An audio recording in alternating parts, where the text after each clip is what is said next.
Bonjour, Bonjour. Et bienvenue encore. Bonjour Corinne, bonjour Richard. Bonjour à tous. Et bien, c'est encore une fois un réel plaisir de vous retrouver pour ce rendez-vous du lundi. Et merci pour vos encouragements et toutes vos bonnes ondes, les commentaires que vous faites sur ce rendez-vous du lundi que vous attendez. Et c'est toujours très gratifiant pour nous et c'est notre carburant.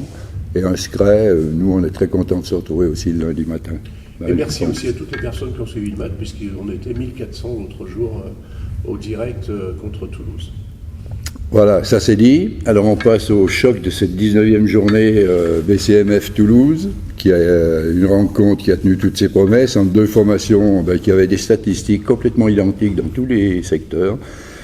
Rebond, moyenne d'âge, moyenne de passes décisives depuis le début de la saison. Donc finalement, c'était le match, l'instant T, c'est le terrain et les stratégies qui allaient décider de la rencontre. Et la stratégie et la rencontre a basculé côté Montbrisonnais de belle façon, malgré des vents contraires, avec la blessure d'Emma, le choc de Kendall qui est revenu ensuite et qui a joué sur une jambe et qui l'a fait à merveille. Alors, vous l'avez remporté malgré les vents contraires, donc c'est ce que je disais. Qu'est-ce qui a fait pencher la balance de votre côté, vu que c'était deux équipes de même niveau sur les stats? Disons que j'avais dit aux filles, c'était notre finale avant la lettre. C'était déjà ce match-là qui était important. Si on le perdait, on repassait 4e. Et si on le gagnait, ça nous permettait de pouvoir continuer à viser la 2e place. Donc on avait un sacré défi, un sacré challenge à relever. Il est évident qu'avec la blessure d'Emma, c'était un petit peu plus compliqué, mais bon, j'ai l'expérience qui fait que un match n'est jamais joué à l'avance et qu'avant de rentrer sur le terrain, il faut se donner les armes pour pouvoir rivaliser avec l'adversaire. Maintenant, il est évident que Toulouse, dans son effectif et dans sa structure, c'est une équipe qui nous est supérieure sur le papier, une équipe qui descend de ligue, une équipe qui a l'ambition de remonter en ligue cette année, donc avec des joueuses référencées, avec un gros roster. Donc tout ça faisant, on a mis le curseur un petit peu plus haut sur les joueuses qui devaient jouer en disant maintenant on va challenger chaque joueuse avec chaque joueuse. Donc c'était un petit pari sur chaque joueuse et en réalité on a relevé le défi. Justine Alamène a fait un super gros match, aussi bien en défense qu'en attaque et aujourd'hui, samedi, elle a été en plus à droite, donc ce qui nous a permis de compenser un peu les points qu'Emma met d'habitude. La deuxième chose, du coup, Emma n'étant pas là, on a travaillé toute la semaine avec Laura en 3, mais aussi on a travaillé aussi avec Laura en 4, parce que mes deux autres intérieurs ce sont deux jeunes, et Djeneba et Kate, bon, même si elles ont essayé de faire le job, c'est quand même au niveau de l'expérience et au niveau du rendu, pas aussi probant qu'une Emma quand elle était sur le terrain. Donc on a essayé de compenser un petit peu avec ça. Laura a joué à des moments poste 4 et puis du coup on a trouvé l'énergie, surtout c'était la défense.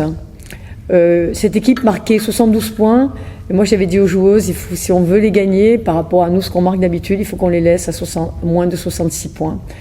Et bon, j'ai même dit 64, mais bon, ils ont mis 66, on va pas faire on a fait une bouche. Donc c'était vraiment les challenger en défense. Et donc c'était les duels porteurs-non porteurs sur les extérieurs, parce qu'elles sont très performantes au niveau des extérieurs. Oui. Et après venir fermer dedans, chose qu'on a très bien fait. On a fait une super entame de match, puisqu'à la fin du premier quart-temps, on a 22-12, donc on a plus 10.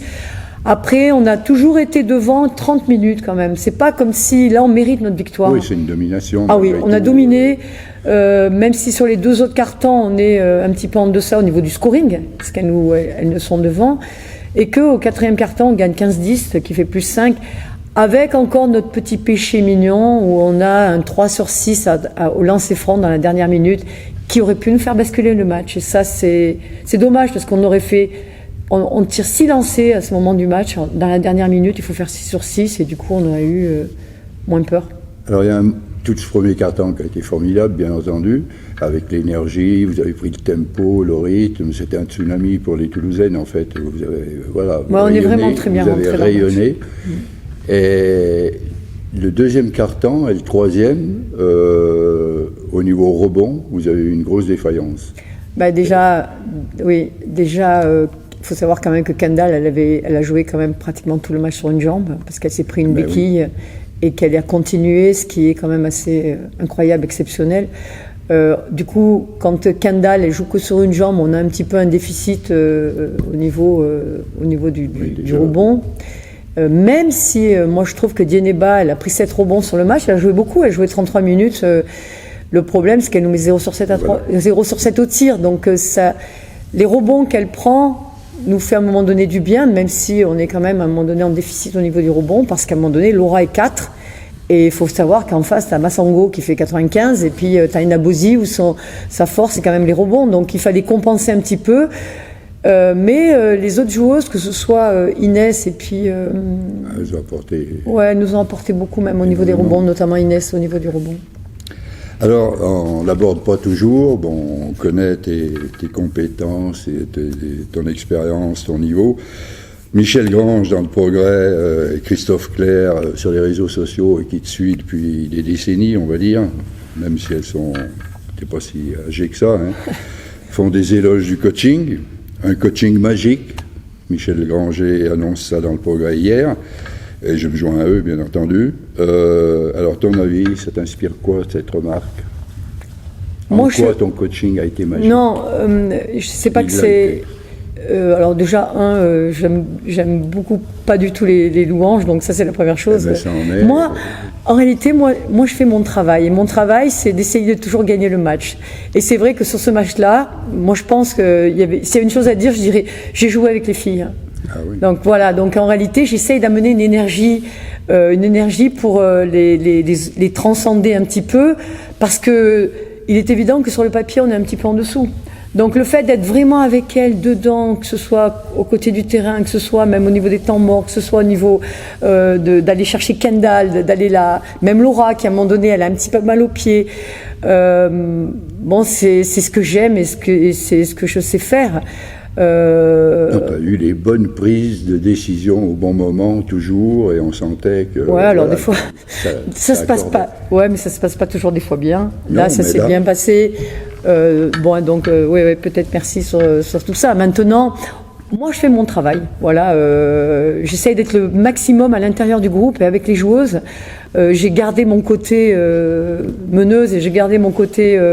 joueuse, compétitrice, et essayer d'influencer sur la façon dont on attaque, même au niveau des annonces, où j'essaye d'aider Justine sur ce qu'on annonce, qu'on doit annoncer par rapport à, même à l'intérieur du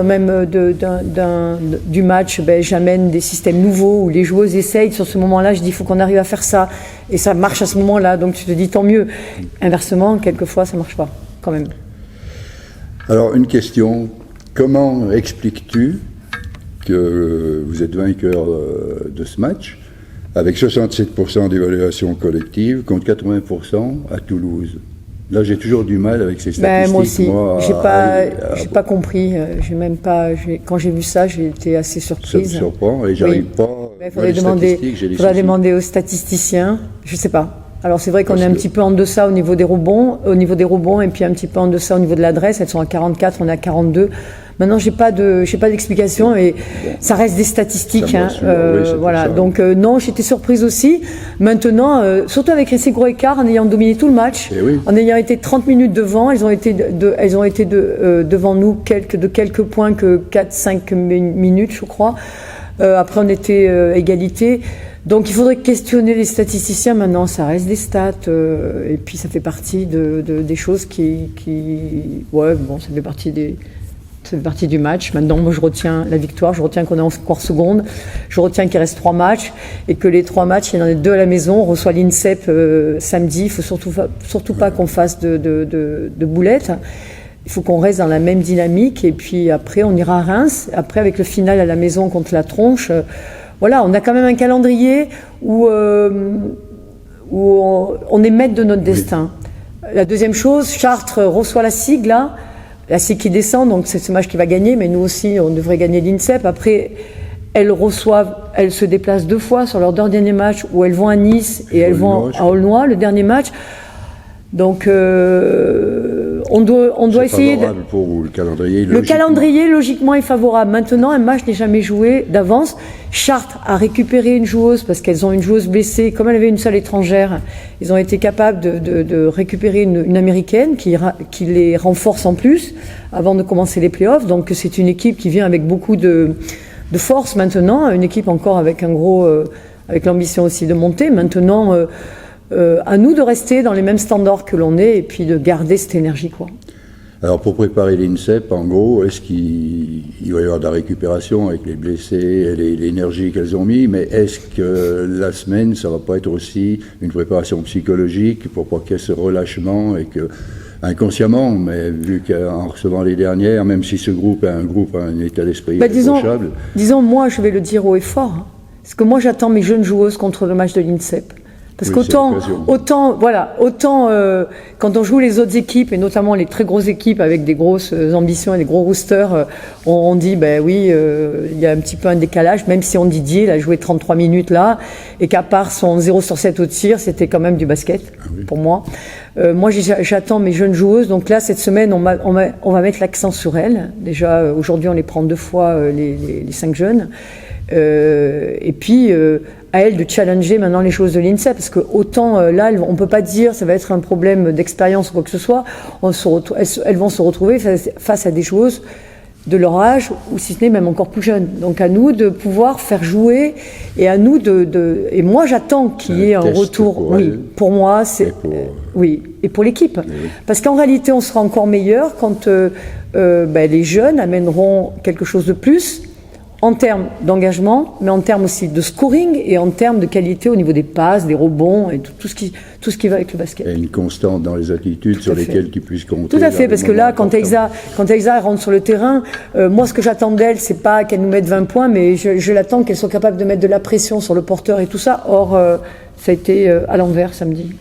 Voilà, par exemple. Voilà, alors tu vas me dire si tu es d'accord avec moi. Comment construire un exploit, les ingrédients, les recettes un petit peu. J'ai regardé un groupe qui ne triche pas, un coaching XXL, des dirigeants bénévoles au taquet pour soutenir les actrices et mettre le groupe dans les meilleures conditions, un public fidélisé toujours prêt à s'enflammer, un fan club bouillant et enthousiaste à l'image de Pépette, une animation qui donne son maximum, merci Monsieur Couchot, un arbitrage cohérent et constant du début à la fin du match, à laquelle vous avez su vous adapter, un adversaire à la hauteur de sa réputation, des partenaires enthousiastes, généreux, investis. Cette recette te convient ? Ouais, ça devrait faire un beau gâteau. Alors, et puis pour terminer, vu que vous avez battu Toulouse, c'est la cité des violettes, je me suis permis ce matin de cueillir dans mon jardin tout ce que j'avais. Je crois que ce sont des fausses violettes, mais tu le mérites, je crois, après ce match-là, et c'est dédié à toute l'équipe. Merci. Un gros merci, Corinne. Merci, Richard. Et rendez-vous la semaine prochaine, et samedi soir, pour le match contre les jeunes pousses de l'INSEP. Ça devrait être encore un match hyper intéressant. Ne le ratez pas. Merci.